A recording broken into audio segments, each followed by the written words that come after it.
예, 오늘 말씀은 여러분 잘 아시는 말씀이죠. 예수님께서 이제 십자가에 죽으시기 전에 마지막 제자들과 최후의 만찬을 하시면서 이제 제자들의 발을 씻기시는 이제 세족식을 행하시는 장면이 이제 오늘 읽은 본문입니다. 여러분 당시 이스라엘 나라는 뭐 우리나라도 옛날에 그랬지만 이제 도로 포장이 되지 않았겠죠. 그리고 그 당시 신는 신발은 샌들 같은 신이거든요. 구멍이 숭숭 뚫려 있는.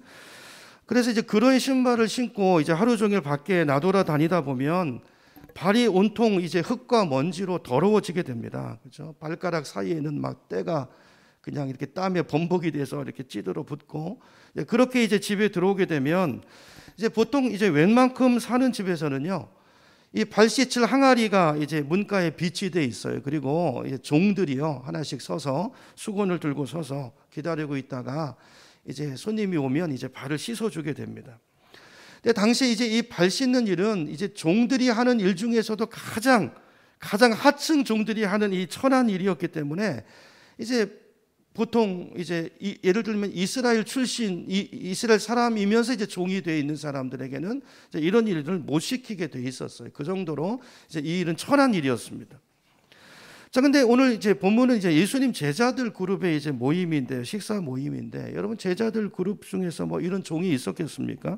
그래서 아마 예수님 이 제자들 그 그룹 안에서는 이제 어딜 갔다 오게 되면 뭐 서로가 발을 씻어 주든지 아니면 뭐 당번을 정해서 이번엔 뭐 너랑 둘이 하고 이렇게 아마 정해서 발을 씻어 주고 이렇게 하지 않았을까 생각이 됩니다. 자, 근데 오늘 본문을 보면 이제 마지막 만찬을 하는 이 중요한 저녁 식사 자리에는 제자들이 발을 안 씻고 더러운 발로 앉아서 밥을 먹고 있는 거예요. 여러분 이 상황을 이해하시나요? 원래 씻고 들어와야 되는데 안 씻고 들어왔어요.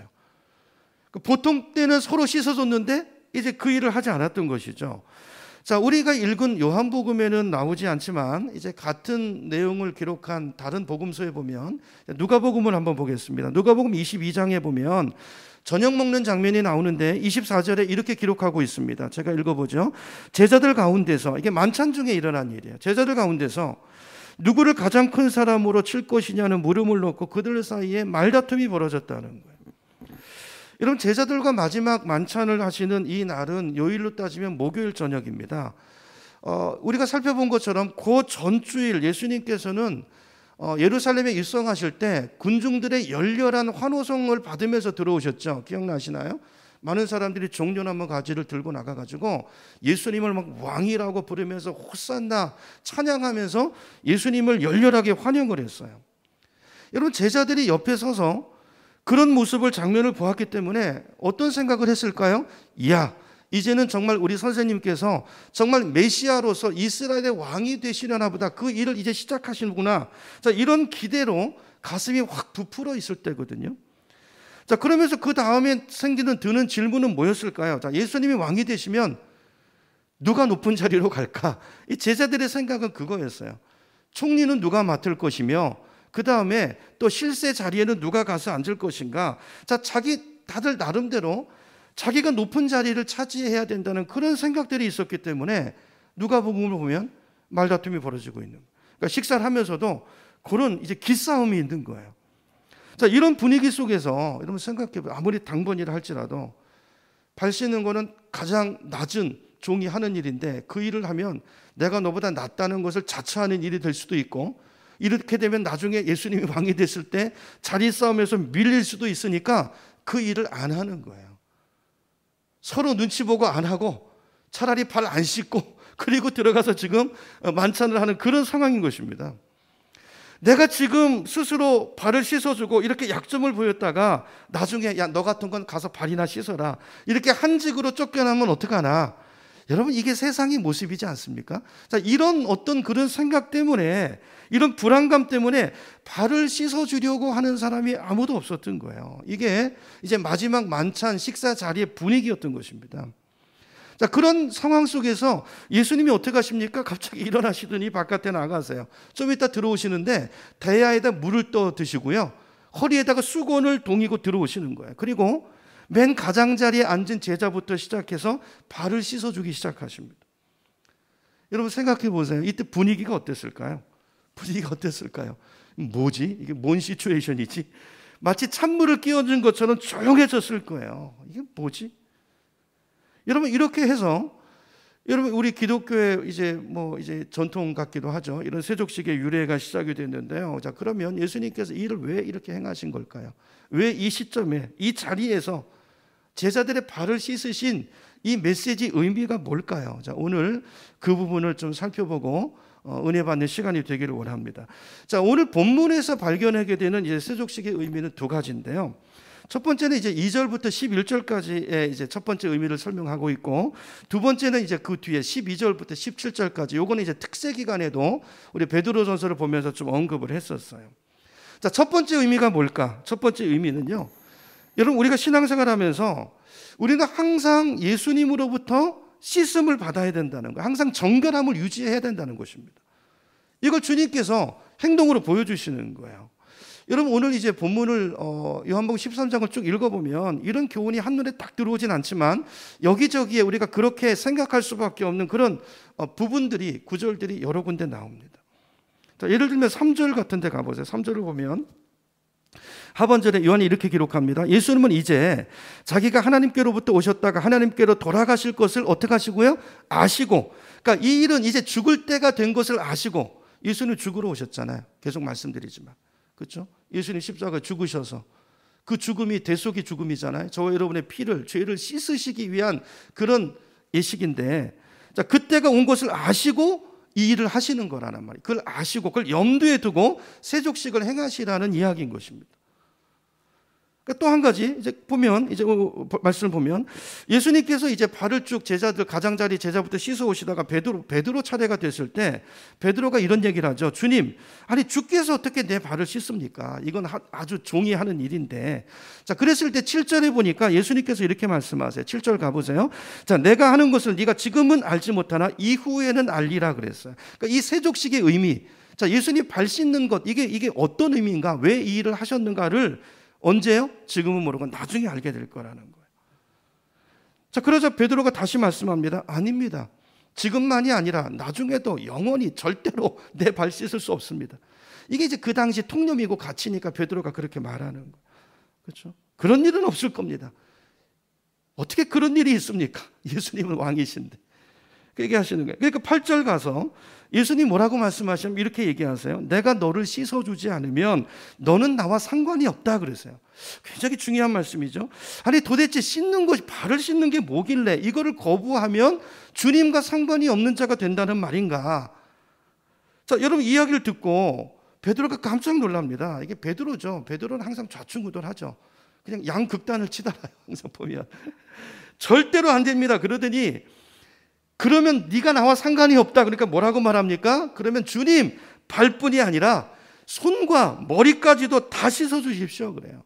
그러니까 예수님께서 10절에 가보니까, 다 10절 보세요. 10절에 보니까 이렇게 말씀을, 이미 목욕한 사람은 온몸이 깨끗하니 발밖에는 씻을 필요가 없다. 너희는 이미 깨끗하니라 그랬어요. 자, 이 말씀들을 쭉 이제 훑어왔는데 이제 정리해서 종합해 보면 이런 것입니다. 자, 여기 자, 목욕한 것은 뭘 말하는 것입니까? 이제 장차 예수님이 이루실 그 대속의 죽음, 그 십자가를 보혈을 믿음으로 죄 사함을 얻은 사람을 말하는 거예요. 사람. 이 사람은 이미 죄가 깨끗이 사해졌잖아요. 그렇죠? 사해졌죠? 자, 근데 여러분 우리가 살다 보면 또 죄를 짓습니까? 안 짓습니까? 우리가 가서 목욕하고 깨끗해졌지만 밖에 나돌아다니면 샌들 신고 다니면 발에 더러운 때가 끼는 것처럼, 자, 우리가 예수님의 보혈을 믿고 정결해졌어도 살다 보면 또 세상에서 죄가 묻고 죄를 짓고 이렇게 오염된단 말이죠. 자, 그러면 그때는 어떻게 해야 된다는 거예요?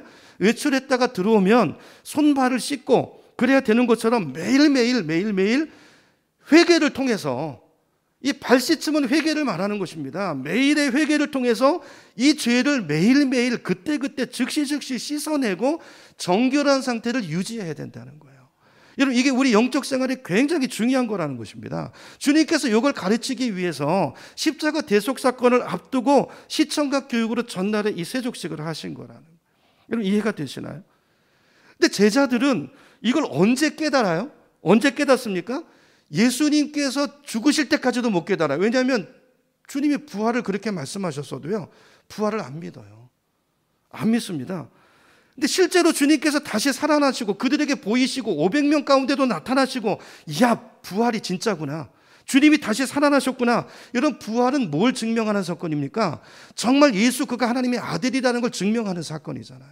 그걸 통해서 그 사건을 보고서야 주님의 말이 이 뜻이구나, 이게 이 의미구나, 이게 진짜구나. 이걸 언제요? 부활 때, 그 부활을 보고서 제자들이 깨달았다는 거예요. 그러므로 부활이 뭘 말하는 것입니까? 여러분, 예수님이 부활 안 하셨으면요, 예수님은 정신병자예요. 미친 사람입니다. 그렇잖아요. 내가 하나님이라고 그러고 3일 만에 다시 살아난다고 그러고, 나를 본 자는 하나님을 본 자라고 그러고. 여러분, 예수님이 십자가에 죽으시고 나서 제자들이 무너졌어요.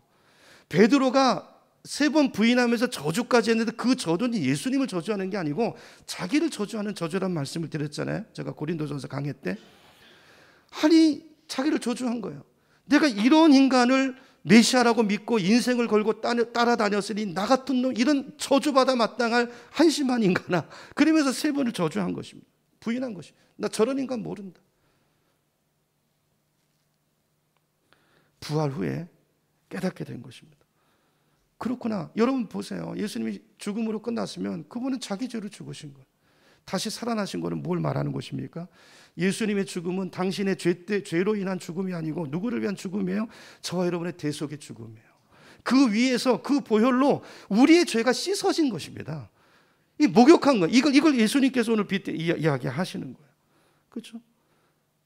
그래서 예수님께서 이 말을 하시는 거, 오늘 본문에 내가 하는 일을 지금은 네가 알지 못하나 언제 나중에, 이 나중은 뭐 부활하고 성령이 너에게 왔을 때 알게 될 거라는 것이죠. 근데 여기서 중요한 것은 이제 8절입니다. 8절로 다시 가보세요. 8절에 가보시면 예수님의 보혈로 우리 죄를 씻는, 여기 씻는다는 동사는요, 헬라어 이제 문법이 계속 동사입니다. 한 번 씻는 게 아니라, 여기 씻음은 뭘 씻는 거예요? 목욕입니까? 아니죠. 발 씻는 걸 말하는 거죠. 문맥에서 보면 이 씻음은 계속 돼야 되는 씻음이라는 거예요. 계속. 언제? 죄를 지을 때마다. 죄가 깨달아질 때, 우리 안에 성령이 오시면 죄를 깨닫게 하시잖아요. 우리가 죄를 지으면, 여러분, 그리스도인은 죄를 지으면 정죄받지 않습니다. 그런데 안에서 성령이 탄식하세요. 슬퍼하세요. 그리고 징계가 와요. 그죠? 그때 성령이 탄식할 때 그 성령의 음성을 계속 회개가 있어야 된다.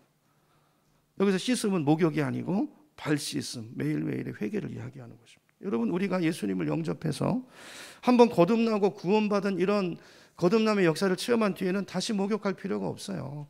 자꾸 자기를 정죄 쪽으로 들어가서 어떤 분은 세례도 또 2번 받으려고 그러고 그거 아닙니다. 그죠? 매일매일 씻어내는 회개의 삶을 살아야 되는 걸 주님께서 가르쳐 주시는 거예요. 여러분, 이게 왜 중요할까요? 왜 매일매일 회개하고 매일 발을 씻어야 되는 걸까요? 왜냐하면 그 이유는요, 우리가 예수님과 그래야 깊은 친밀한 관계 속에 머물러 있을 수 있기 때문이에요.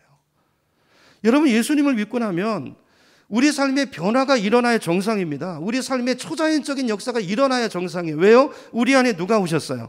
예수님을 믿으면 우리 안에 그 순간 성령이 우리 안에 들어오세요. 하나님의 영이 오신다고요. 그럼 우리 안에 성령의 나타남이 있어요. 나타남이. 그러니까 초자연적인 일이 일어나는 게 성도는 정상이라고요. 왜 안 일어날까요? 죄 문제입니다. 죄 문제. 그래서 예수님이 그 얘기 하시는 게, 특별히 제자 공동체, 이제 제자 그룹은요, 예수님이 하시던 일을 이어서 해야 되는 사람들이에요. 근데 그들을 향해서 주님이 말씀하시죠. 너희가 나보다 더 큰 일을 하리라. 조건이 있어요. 이게 돼야 돼요. 여러분, 정결해야 됩니다. 여러분, 저와 여러분이 정결할 수 있기를 축복합니다. 여러분, 정결하셔야 돼요. 씻으셔야 돼요. 씻으셔야 돼요. 여러분, 우리가 그런 능력 있는 성도의 삶을 살려면, 여러분, 우리가 기도를 해도 응답이 좀 오고 사역을 해도 좀 열매가 맺히고, 여러분 그러고 싶으시잖아요. 근데 그러려면 그런 역사나 능력은요, 여러분, 내가 애써서 되는 거 아니에요. 그건 하나님이 해주시는 것입니다. 여러분, 자꾸 우리 오해하는 게, 신앙생활은 내가 주님을 위해서 뭘 하는 게 아닙니다. 주님이 나를 통해서 주님의 일을 하시는 거예요. 이건 굉장히 다른 이야기예요. 우린 여전히 내가 펄펄 살아가지고, 여러분, 우리는 십자가, 예수님이 죽으실 때 우리는 함께 죽은 자예요. 그리고 이제 예수로 사는 자인 줄로 믿으시기 바랍니다. 근데 이건 말과 삶 속에서 이게 어떻게 적용되는지를 잘 모를 때가 많아요. 여러분, 내가 애쓰는 삶이 내려놓아져야 되고요. 하나님 해주셔야 되는. 그러려면 어떻게 해야 되는가? 하나님과 깊은 관계, 친밀한 관계 속에 있어야 돼요. 그러려면 죄가 없어야 돼요. 죄. 하나님과 우리 사이를 가로막는 게 죄거든요. 자, 이걸 예수님께서 요한복음 15장 5절에서 이렇게 말씀합니다. 여러분 성경으로 찾아보세요. 자, 예수님 이렇게 말합니다. 나는 포도나무요, 너희는 가지라 그랬어요. 그가 내 안에, 내가 그 안에 거하면 사람이 열매를 많이 맺나니 나를 떠나서는 너희가 아무것도 할 수 없습니다. 자, 예수님 두 가지를 말씀하세요. 자, 첫 번째 뭐냐면 너희가 나에게 붙어만 있으면 열매는 어떻게 된다고요? 열매는 자동적으로 맺힌다는. 여러분, 이게 우리 성도의 삶입니다. 내가 열매 맺는 거 아니에요. 여러분, 나무 많이 보시잖아요. 영천에 뭐 포도나무, 사과나무. 여러분 가지가 열매 맺으려고 애쓰는 거 보셨습니까? 그런 건 없어요. 가지는 붙어 있으면, 잘 붙어 있으면 돼요. 붙어 있으면 자동적으로 열매가 맺혀지는 것입니다. 가지의 열매는 몸통에, 나무가 어떤 나무냐에 달려 있어요.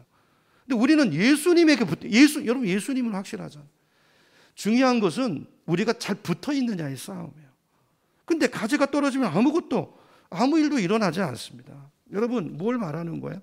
주님을 떠나서는 아무것도 할 수 없다는 거예요. 여러분, 저와 여러분이 정말 열매 맺는 인생을 살고 싶다면 능력의 원천이시고 사랑의 원천이신 예수님과 연결되어 있어야 돼요.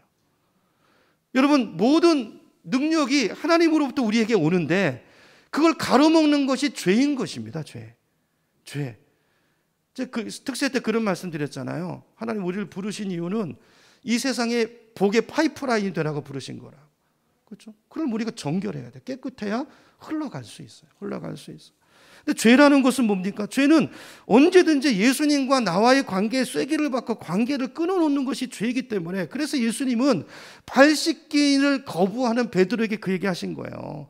네가 그 죄를 닦지 않고 씻지 않으면 나와 상관이 없다, 이 말을 하시는 거예요. 나와 상관이 없는 사람이 될 수밖에 없다, 그 얘기를 하시는 거예요.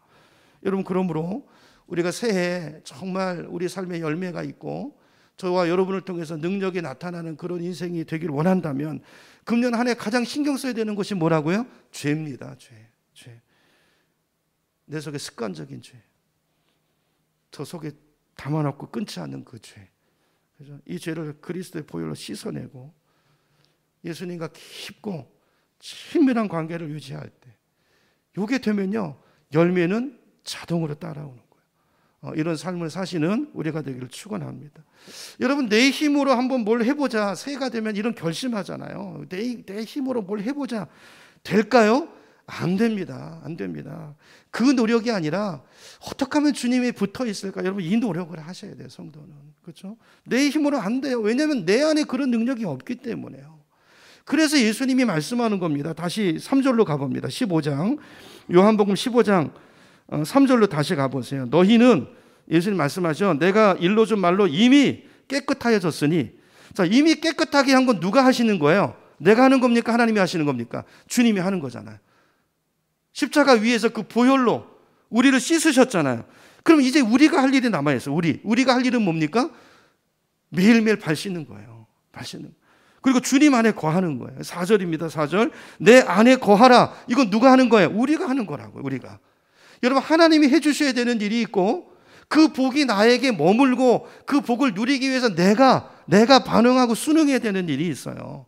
주님 안에 거하라. 나도 너희 안에 거하리라. 약속이잖아요. 너 나한테 거해. 나는 걱정하지 마. 난 너와 함께해. 가지가 포도나무에 붙어 있지 않으면 스스로 열매를 맺을 수 없나니 너희도 내 안에 있지 아니하면 그러하리라. 그 말씀이죠. 여러분, 우리가 할 수 있는 건 붙어 있는 거, 이 싸움이에요. 금년 이 싸움.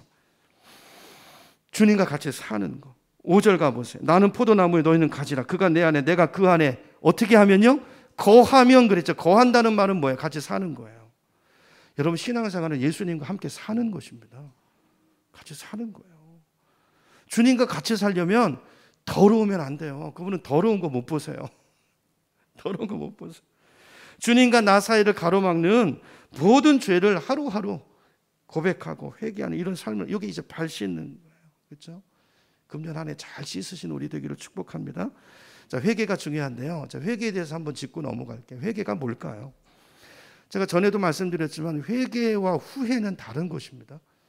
우리 삶에 회개가 있어야 되는데 어떻게 하는 게 회개하는 건가? 첫째로 회개는요, 하나님 말씀에 비추어서 나를 보는 거예요. 그래서 말씀에 어긋난 게 있으면 이거 잘못됐습니다. 주님 앞에 인정하고 고백하는 것입니다. 이게 회개 첫 번째 단계. 옆에 사람 아닙니다. 하나님의 말씀에 비추어 보는 거예요. 말씀이, 우리 거울이 말씀이에요. 여러분 밖에 나갈 때 뭐 보고 얼굴 고치시고 화장 고치세요? 거울이잖아요. 거울. 말씀이 우리 영혼을 비추는 거울이라고. 말씀에 비추어서 어긋난 것이 있을 때 더 이상 변명하고 자기 정당화하지 않고 주님 그렇습니다. 제가 잘못됐습니다. 이거 고치겠습니다. 이렇게 인정하고 고백하는 자세. 이게 첫 번째. 여러분 근데 인정하고 고백한다고 해서 그게 회개는 아니에요. 두 번째 단계가 있는데요.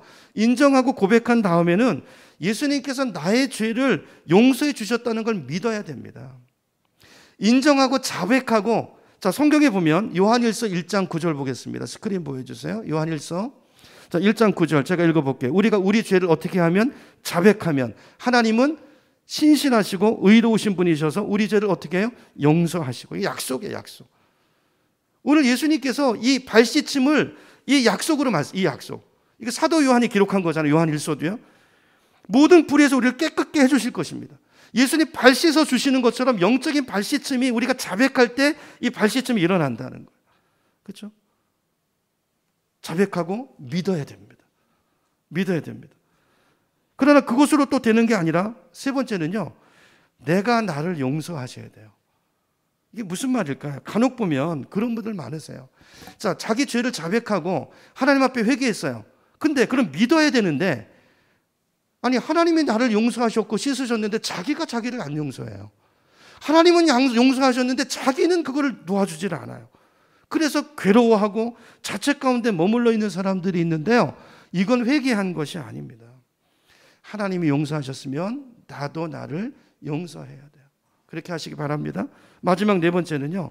자, 하나님께 받은 이런 용서의 기쁨을 감사로 표시하시기를 바랍니다. 표시하는 게 참 중요해요.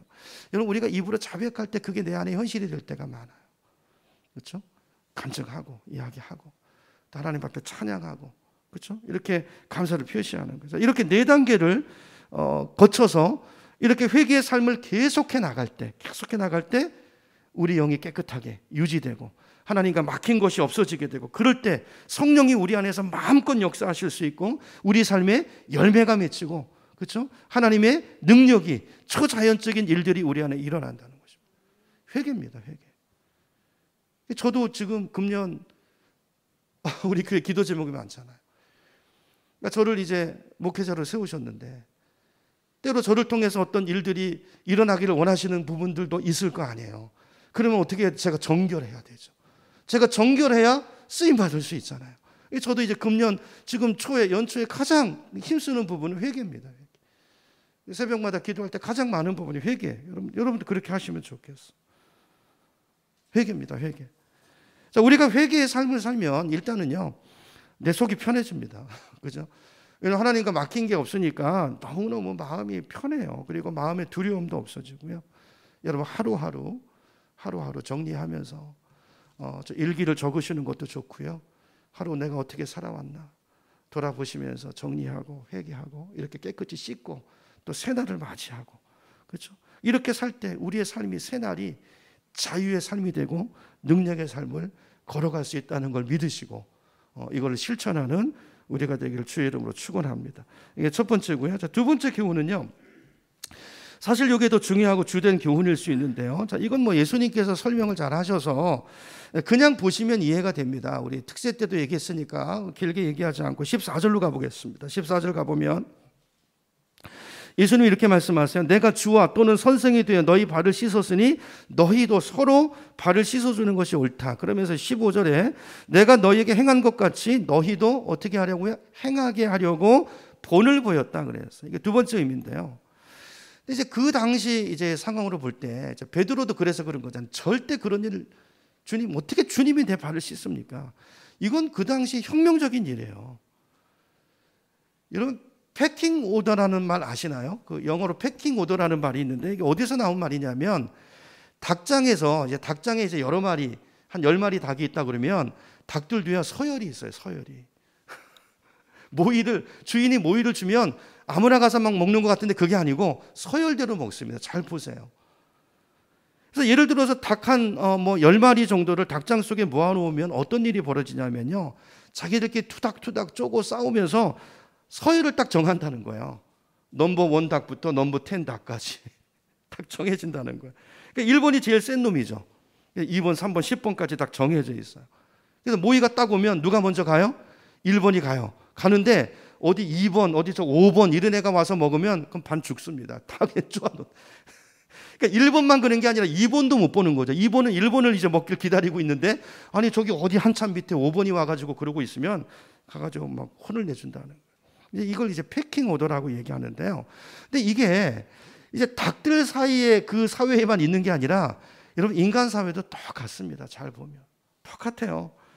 우리가 세상 살면서 얼마나 서로 간에 서열을 정하고 사는지 몰라요. 마음속에 다 서열이 있죠. 여러분 그러시면 아니 되십니다. 특별히 제가 보니까 한국 사람들 그런 거, 한국 사람들이 많이 그런 것 같아요. 우리 한국 사람들 보면요, 우선 사람을 만나면 이렇게 사람들과 자기를 잽니다. 이렇게 재요. 한국 사람 먼저 민증 까자, 민증 까자. 너 몇 군번이야? 몇 학번이야? 맨날 이거 물어보죠, 그죠? 내 마음속에 딱 서열을 정해요. 저 인간이, 저 사람이 어디까지 공부했나? 학력 갖고 재고, 재산 갖고 재고, 하여튼 이런 것들로 자기 나름대로 다 서열을 매겨요. 그리고 나서 서열이 마음속에 딱 정리되면요, 그 다음부터 말투가 달라집니다. 말투가. 일을 시킬 때도요, 저 사람은 나보다 한참 밑에다 생각되면 뭐라고 그러죠? 말이 툭 나가요. 야 이거 해라, 뭐 이 정도로 나가고. 그거보다 조금 높으면 어떻게 하죠? 뭐 이거 하게, 요 정도 가고. 자기랑 비슷하거나 또 좀 높아 보이면 뭐 이렇게 하시지요. 여러분 이게 사람들의 사는 모습, 이게 세상의 모습이에요. 다 순위를 매깁니다. 모임. 그래서요, 여러분 내가 생각할 때 나는 요 정도라고 생각하는데 그 정도 대우를 못 받고 그 밑으로 대우받으면요, 그건 못 견뎌요. 그건 못 견뎌야 합니다. 여러분 이런 경우를 많이 보죠. 여러분 근데 이건 교회에서도 마찬가지인 것 같아요. 교회는 그런 곳이 아닌데 이게 지금 우리 좀 아픔이죠. 교회 안에서 보면요, 어떤 일을 그래도 목사가 시키면 그래도 좀 괜찮아요. 근데 목사도 잘못 시키면 목사도 크게 당합니다, 요즘. 근데 뭐 그래도 목사는 좀 괜찮고, 우리 생각할 때는 특별히 장로교 같은 데는 이게 서열로, 이게 새신자들도 그렇게 많이 이해를 하시더라고요, 보니까. 제일 높은 사람이 목사고, 그 밑에 장로님이고, 그 밑에 만수 집사님, 권사님, 그 밑에 서리 집사, 그 다음에 성도는 이제 뭐 이렇게, 그렇지 않습니다. 그렇지 않습니다. 이게 은연중에 이제 사회생활 속에 이게 배 있어가지고 교회 안에서도 이런 일들이 일어나요. 적어도 목사가 시키면 그래도 좀 괜찮은데, 아니 같은 집사가 시키면 속에서 뭔가 꿈틀하고요. 왜요? 패킹 오더라 볼 때 내가 저 사람보다 낮은 게 아닌데, 또 뭐 늦게 온 사람이 내가 딱 보니까 내가 위인 것 같은데 나한테 뭐 이래라 말투가 그러면 발끈하죠. 자, 이런 일들이 교회 안에 있습니다. 여러분 교회에서 위가 어디 있고 아래가 어디 있겠습니까? 근데 우리 안에 요 습성이 딱 이게 정해져 있다는 거예요. 그러니까 세상 사람들은 다 이렇게 순서를 정해놓고 사는데, 근데 오늘 본문에 예수님이 하신 일이 뭐냐면 이 순서를 단숨에 뒤집어 놓으신 사건이 오늘 본문의 사건입니다. 여러분 그 패킹 오더 순서로 보면 누가 넘버원이에요? 예수님이 넘버원이잖아요. 베드로도 그렇게 생각한 거잖아요. 그러니까 어떻게 넘버원이 나한테 옵니까? 그 얘기잖아요. 그러니까 자기는 넘버 2쯤 생각하고 있는 거예요. 그렇죠? 얘가 해야지. 왜 예수님이 하십니까? 그거죠. 여러분 왜 지금 제자들이 발도 안 씻고 밥을 먹고 있는 거라 말씀을 드렸습니까? 지금 시점이 그런 거예요. 서열 싸움에서. 예수님 예루살렘 입성하셨고 뭔가 일을 하실 것 같은 분위기인데 지금부터 서열을 꿀리지 않고 들어가야 되겠다는 그 생각이 속에 딱 자리 잡고 있는 거예요. 적어도 나는 요 정도 서열이니까 내가 이 일은 할 수 없다. 같은 생각을 하고 있는 거죠. 내가 조금이라도 꿀리거나 약점을 보일 것 같으면 나중에 그때 밀릴 테니까 내가 절대 이건 못한다. 이 생각이 자리 잡고 있는 상황 속에서 이견이 없는 넘버원 예수님이 일어나서 그 일을 행하신 거예요. 그렇죠? 여러분 예수님께서 오늘 그 일을 하시면서 전혀 새로운 하나님 나라의 새로운 질서를 말씀하고 계세요. 이제 마태복음 20장으로 한번 가보겠습니다. 마태복음 이제 오늘 본문과 같은 내용인데요. 마태복음 20장 가서 보고 이제 말씀을 정리하겠습니다. 마태복음 20장 25절로 가보시죠. 자, 25절에 보시면 자, 예수님이 이런 얘기를 하세요. 자, 이방 민족의 통치자들은 그 힘을 가지고 마구 밑에 사람을 내리누르고 세도를 부린다는 거예요. 26절 그러나 너희는 어떻게 해요? 그러지 않아야 할지니 너희 중에 누구든지 크고자 하는 자는 너희를 어떻게 해요? 섬기는 자가 되고 너희 중에 으뜸이 되고자 하는 너희의 뭐가 돼야 하리라? 종 얘기가 나와. 종이 돼야 하리라 그랬어. 여러분 보세요. 소위 세상에서 사람들이 출세하려고 하고 요즘은 이런 구분이 점차 없어지고 있지만 저 인서울 서울로 학교 보내려고 하고 이러려고 하는 이유가 어디 있습니까? 낮은 데 있으면 상점만 많고 부릴 사람은 없으니까 항상 꿀려 지내니까 이게 한이 돼가지고 자식은 좀 높은 데로 보내고 싶은 마음인 거잖아요. 그렇죠? 나도 좀 높아져서 난 이렇게 살았지만 내 새끼는 좀 큰 소리 뻥뻥 치면서 이렇게 그걸 지금 말하는 거죠. 근데 그렇게 하면 안 된다는 것입니다. 26절 다시 읽어보세요. 그러나 너희는 그러지 않아야 하리니. 여러분 하나님의 나라에서는 누가 큰 자라고 말합니까? 섬기는 사람이 큰 자라는 거예요. 너희 중에 으뜸이 되고자 하는 자는 종이 되어야 하리라. 그래서 예수님께서 이 땅에 섬기러 오셨다고 얘기하잖아요. 종으로 오셔서 가장 낮은 종이 하는 그 일을 지금 하신 거예요. 본으로 보이신 거예요. 근데 예수님께서 아니 평소에는 종으로 안 사시다가 이때만 그냥 이렇게 하신 게 아니고 우리나라 대통령들이나 높은 자리에 있는 분들 보면 그렇잖아요. 평소엔 그렇게 안 살다가 전시행정하죠. 근데 주님이 그렇게 하신 게 아니고 주님은 평소에도 늘 그분은 태어나서면서부터 이 종의 삶을 사셨어요. 종의 삶을 사셨어요. 여러분 예수님의 모든 삶은 인류의 필요를 채우시는 삶이었고 제자들의 필요를 채우시는 삶이었고 가난하고 억눌리고 눌린 자들의 필요를 채우시는 삶이었어요. 늘 그들을 찾아가셨고 그들을 영혼을 위해서 사셨어요. 여러분 오늘 저녁 시간만 해도 그렇습니다. 여러분 지금 이 시간은 이제 불과 몇 시간만 지나면 예수님이 이제 붙잡히실 거예요.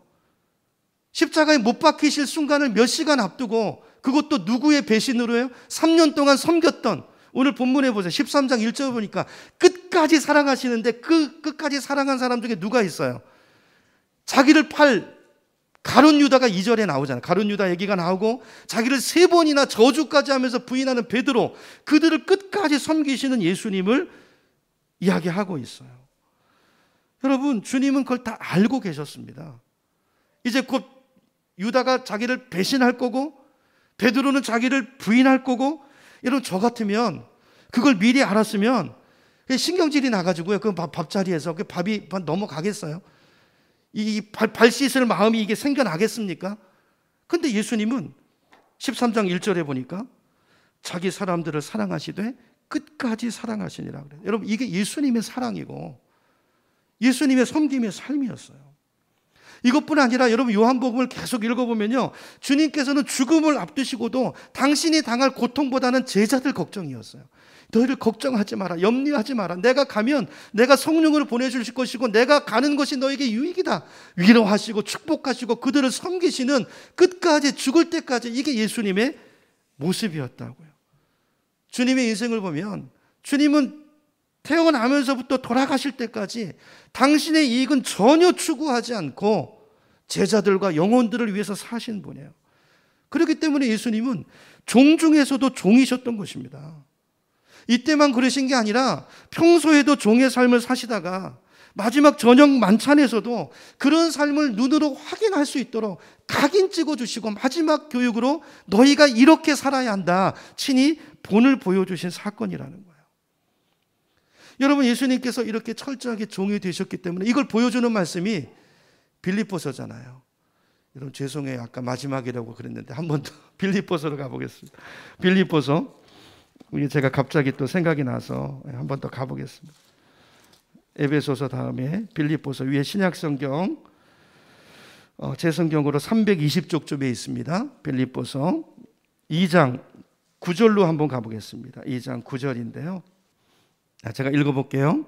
6절부터 봅니다. 6절 그는 예수님이죠. 근본 하나님이시나 하나님과 동등됨을 취할 것으로 여기지 아니하시고 어떻게 하셨어요? 자기를 비워서 무슨 형체를 가지셨다고요? 종이 나오죠. 종. 그러니까 인간 중에서도 종으로 오신 거예요. 종. 이렇게 작정하고 오신 거예요. 그죠? 7절, 종의 형체를 가지사 사람과 같이 되셨다. 자, 우리 주님이 평생을 이렇게 종으로 사시니까 하나님이 어떻게 하십니까? 그 다음 9절 가보세요. 9절. 이러므로 하나님이 그를, 예수님을 지극히 높여 모든 이름 위에 가장 뛰어난, 가장 낮아지셨던 그분을 가장 높이셨다고요. 가장 높이셨다고요. 11절에 가니까 모든 입으로 예수 그리스도를 주라 시인하여 하나님 아버지께 영광을 돌리는 인생으로 삼으셨다고요.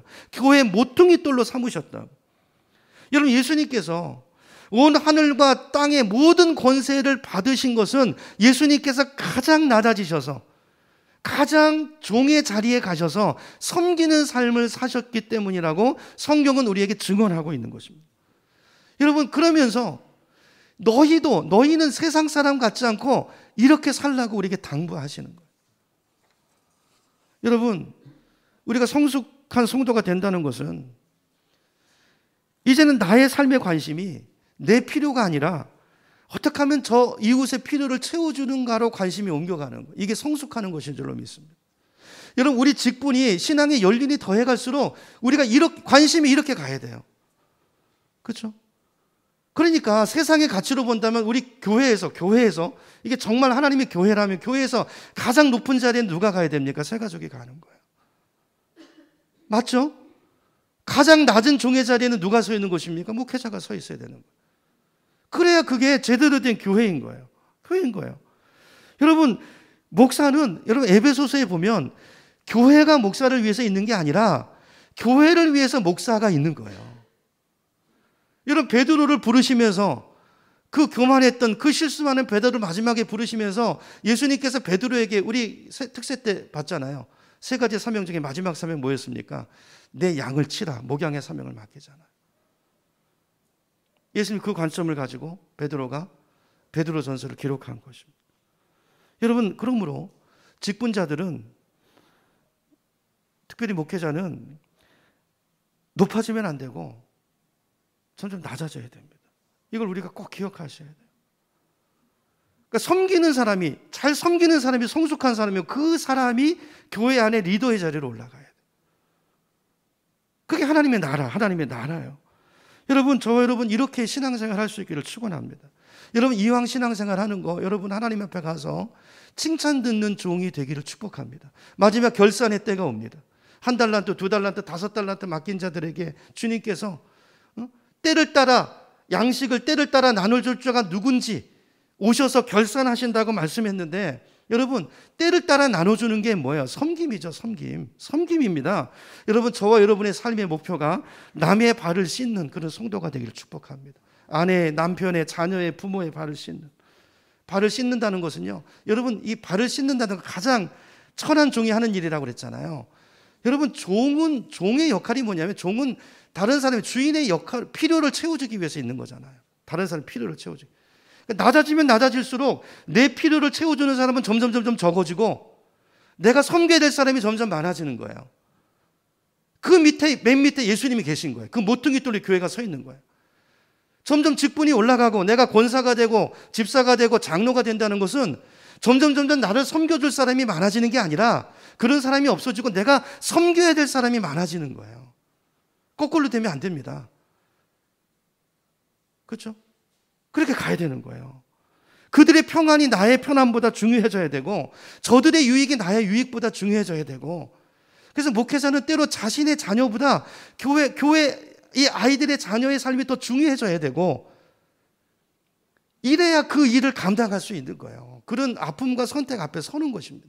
그리고 내 자녀는 주님께 맡기는 거예요. 그렇죠? 우리가 직분이 이건 목회자만 그런 것이 아니라 우리 모두가 이 관점으로 나아갈 때 하나님이 그런 우리의 삶을 기뻐하시고 마지막에 칭찬이 있을 것입니다. 주님 앞에 갈 그 칭찬, 그 소망을 가지고 우리 남은 인생을 그렇게 성숙해져 가고 예수님을 닮아가고 그렇게 하나님의 영광을 드러내는 저와 여러분의 삶이 되기를 축원합니다. 여러분, 우리 한번 새해 멋지게 섬겨보는, 점점 더 성숙해지고 익어가는, 그렇죠? 서로 씻겨주고 제가 씻길게요. 이렇게, 그렇죠? 서로 뻗대고 있는 오늘 제자들의 모습이 아니라 이 제자들이 달라지잖아요. 베드로가 사랑의 사람이 됩니다. 언제요? 부활을 경험하고 나서 이걸 알게 되고 깨닫게 되고 그들이 익어져 가요. 그래서 제자들이 다 순교합니다. 다 죽습니다. 그래서 그 피 위에 교회가 서고 그 위에 복음이 오고 그 복음이 오늘 우리에게까지 온 거예요. 여러분, 이 복음이 흘러가기 위해서는 저와 여러분이 섬기는 자가 되어야 됩니다. 그렇게 금년 한 해 결단하시고, 특별히 이제 명절 기간 동안에도 서로 뻗대지 마시고 섬기시고, 내가 가장 낮은 자리에서 그 일을 감당하며 그렇게 화목하게 세워가시는 우리 모두가 되기를 주님의 이름으로 축원합니다.